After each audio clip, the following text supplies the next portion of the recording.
Okay, so this is Algebra 1, Semester 2.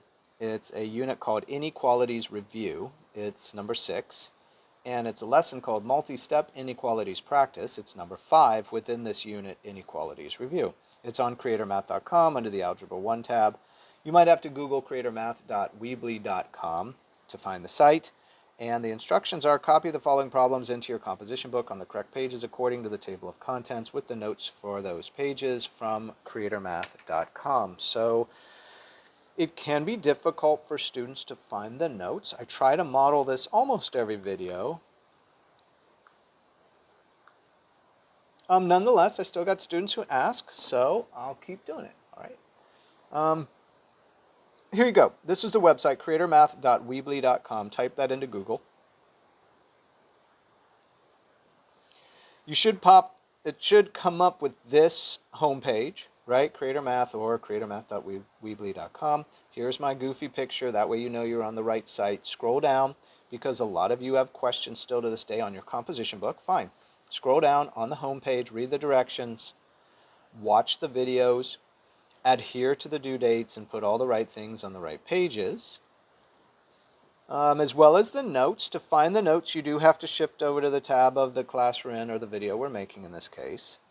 Under the tab of the class, you will find 5 things. Number 1, the notes. Number 2, the problem sets like we're going to do right now. Number 3, the video of the problem sets, which we're making right now.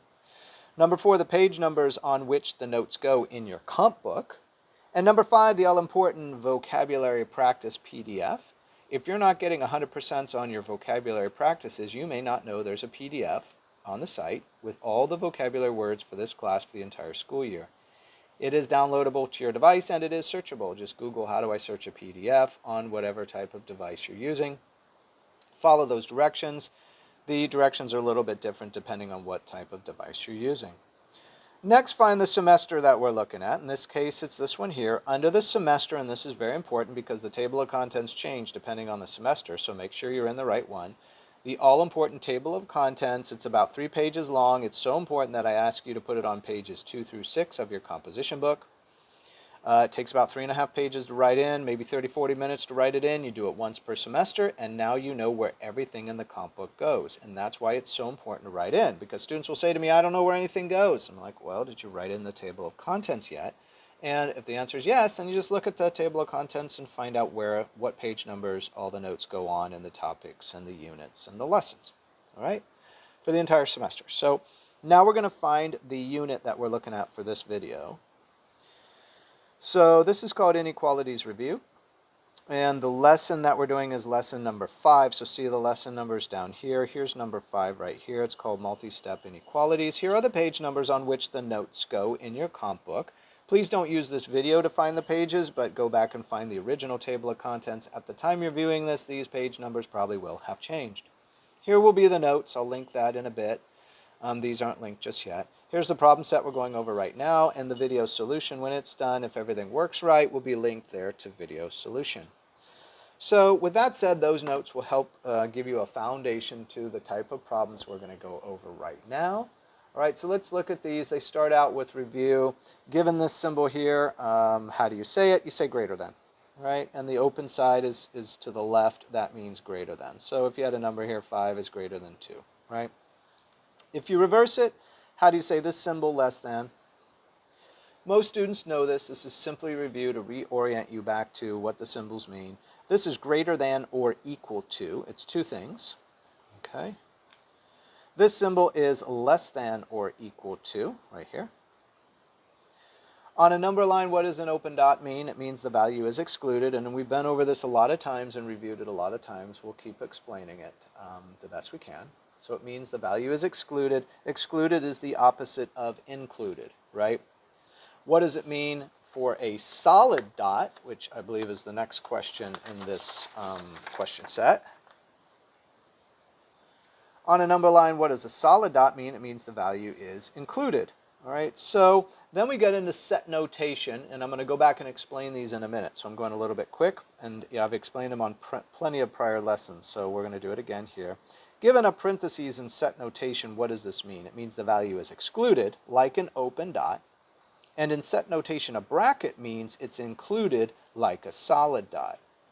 So let's give a couple of examples to explain these series of questions here. Let's say we've got a number line. Here's 0. Let's just randomly pick a number 3. Let's put an open circle around it. And let's show that the set goes off to the left. All right. So the question is, what does the open dot mean? It means the 3 is not included. So in the fact that we're going off to the left, we would say x is less than 3. Less than does not mean equal to, right? So there's no equals here, so it's an open dot. That's consistent. And if we use set notation, we would start at the 3, do a bracket, because it's not included. We just said the bracket means the value is excluded, otherwise known as not included. The 3, comma, and we're going off to the left, which is negative infinity, and that's a parentheses too. Why a parentheses on an infinity? Because it's not a number, you can't include it with a bracket. All right, so this would be called inequality notation, and this would be called set notation, and this is an example of a parentheses. And students often mix it up with coordinate locations. I get it. They look exactly the same in some ways, but they're not. They're a completely different topic. Okay, this is called set notation. All right, set notation. So now, let's keep going, notation. Let's do the same example of our number line. Here's 0, here's 3. Now let's make it a solid dot. All right, so a solid dot here over the 3. Okay, and off to the left again, just like we did here, but now instead of an open dot, solid dot. How do we write this? We say x is less than or equal to 3. Why? Because the solid includes the 3.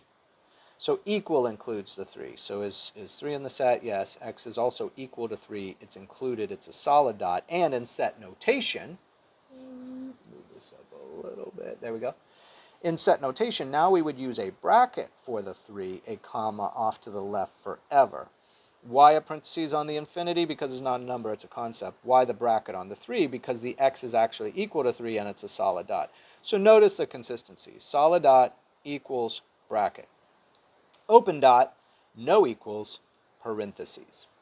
Okay, those are consistent ideas of whether or not that value is included in the set or not. Okay, and not included means excluded. All right. Okay, let's keep moving on. How is this said? This is a positive infinity. There you go. This is a negative infinity, and students learn quickly, and not all books do this. I try to point out that off to the right on the number line is a positive infinity, right, going up forever. And therefore, you would have a negative infinity. You can go to the left forever on a number line. Right? And by the way, this is a horizontal number line, otherwise known as an X number line. And we also use a Y number line, which is vertical. Up forever would be positive infinity. Down forever would be negative infinity. Fair enough? Just reorienting you to the notation before we get into the actual inequalities to solve. Is infinity a number? No, infinity is a concept, all right? If you have an actual number, say you have a billion, right? A billion is not infinity. Infinity means, it's a concept, that numbers either increase or decrease in the form of negative infinity forever. So a billion is not increasing or decreasing, right? It's an actual number. Infinity is a concept, like if you can't really throw out anything. If you said 10 billion or 100 billion, or you said a trillion, none of these are infinity. Infinity is the concept that numbers increase or decrease forever, all right? So it's not a number, it's a concept. All right, solve the following inequalities. So finally, we're down to a compound inequality. Let's get into these. This is 35 is less than, I'm going to rewrite it so you can see it a little bit easier, and I can see it a little bit easier. Let's move this up. Let's try to get oriented here. All right, 35 is less than 5 times x plus 4. There we go. We're going to distribute, just like we're solving an equation. We're going to keep our symbol the same. We're going to keep 35 on the left. We're going to do 5 times x is 5x. 5 times 4 is plus 20. Now we're going to subtract 20 from both sides. Okay, gone. And you get 15 is less than 5x. This is gone. We're going to divide both sides by 5 and move over to here. Can I still see it? Kinda. Okay, so 15 divided by 5 is 3. 5 divided by 5 is 1, disappears. There's still a less than right here, x. So x, now we're going to flip it. X is greater than 3. This should not be brand new to you. Okay, we've done a few of these lessons, and this is a review unit, right? We did this in the fall. Now we're doing it again in the spring. This says x is greater than 3, red in this direction. It says 3 is less than x, red in this direction. So we're going to say, we're going to flip it. You put the x on this side, the 3 on this side, and make sure to flip the sign. The sign was a greater than to the x. It must still be a greater than to the x after we flip it. So x is greater than 3. That's this one. In terms of set notation, if x is greater than 3, you're going to have a parentheses 3, comma, plus infinity. This says that we start at 3, not including the 3, and x is greater than that. How high does it go? Positive infinity. You can only use a parentheses here because it's not a number. We can't bracket it. All right, so here it is here. 2 answers are correct for this one. Set notation and inequality notation.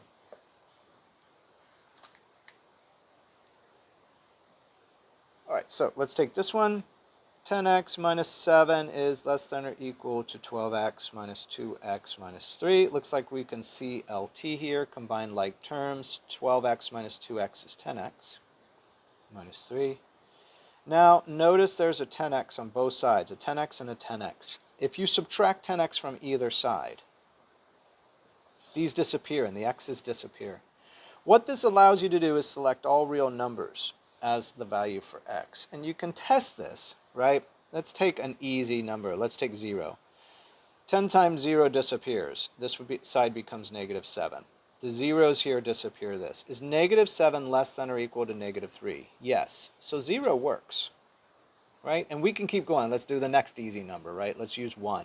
That would be 10 minus 7 would be 3. 1 here would be 10x times 1 would be 10 minus 3 would be 7. Is 3 less than or equal to, so I got 10 minus 7 is 3. Let me write it out. 3 is less than or equal to, this is going to be 10x times 1 is 10 minus 3 is 7. Okay, is 3 less than or equal to 7? Yes, 1 works too. In fact, any number you plug into this thing is going to work. So when the x's disappear from both sides of this inequality, all real numbers is your solution set. How do you write all real numbers? I don't know if I can do it in a set notation. Okay, I can't. I just say all real numbers. All right, so let's go to the next. Solve the inequality. Negative 10 is greater than 2 times x minus 2. Let's distribute the right side. Keep the sign the same. This becomes 2x. 2 times a negative 2 is negative 4. Let's add 4 to both sides. Okay, gone. 2x is less than, I'm reading backwards, negative 10 minus 4 is negative 6. Divide both sides by 2. Come over here. Am I still on the page? Yes. I get x on this side because these disappear. I get a less than. Negative 6 divided by 2 is negative 3. So this can be read negative 3 is greater than x, but let's flip it. Let's say x, keep the left, flip the sign 2 and the negative 3 here. We can say x is less than negative 3. And look, a set notation. If x is less than negative 3, it's not an equals. So we have a negative 3 here, and less than that goes all the way back to negative infinity. Reading from left to right, you start at negative infinity, which is way back there, right, wherever that is. Come up, and we stop at 3. We have a parentheses because it's not including the negative 3. There's no equals here. We have a parentheses on the infinity because infinity is not a number, it's a concept. Right, so this one too. Set notation. The following inequality, 5 times x minus 3 is less than or equal to 5x plus 20. So let's distribute the left side here. 5x minus 15 is less than or equal to 5x plus 20. Oh, look, a 5x and a 5x. The x's are going to disappear. Prove it. Minus 5x from both sides. And they're gone. 0 x's, right? Anytime that's true, it's all real numbers. It's not no solution. Go back and plug in a 0 first, plug in a 1, just like we did before, and prove to yourself that each one still works. And any number, in fact, you plug in for x is going to work. All right, solve the following inequality. 8x plus 4 is less than or equal to negative 2 times x minus 32. We're going to distribute the right, and we're going to keep this symbol the same. Minus 2x, and a minus times a minus is a positive, or negative times negative is a positive. 2 times 32 is 64. 8x on the left plus 4. We're going to add 2x to both sides. Okay, we're going to do two things at once here. We're going to subtract 4 from both sides. We've been doing this quite a while, so I'm going to do 2 steps at once. 6x, gone. Symbol the same, gone. 64 minus 4 is 60. Thank you. Look, they made it easy for me. Divided by 6, divided by 6. And so x is less than or equal to 6 divided by 6 is 10. So x is less than or equal to,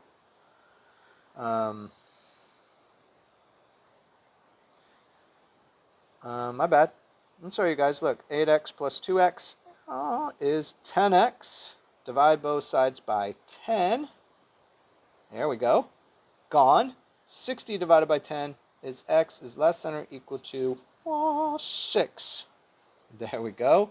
And if it's less than or equal to 6, how do we do set notation? You need a bracket because there's an equals. You start at the 6 and we go backwards because x is less than this 6, right, forever. So backwards all the way to negative infinity. Use a parentheses because it's not a number, it's a concept.